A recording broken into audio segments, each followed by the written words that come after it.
show you in this video how to do a double increase, so making 3 stitches out of 1 stitch.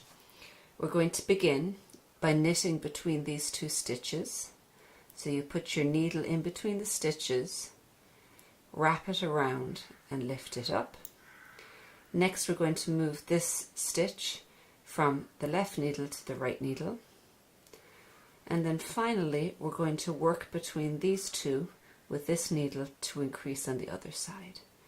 So you're going to go insert between the 2 stitches, wrap the yarn around with your right needle, and then pull that stitch you just made out and put it up there and tighten it up. Do be aware that that final step does feel very tricky because you're effectively trying to knit backwards. You're knitting with the left needle.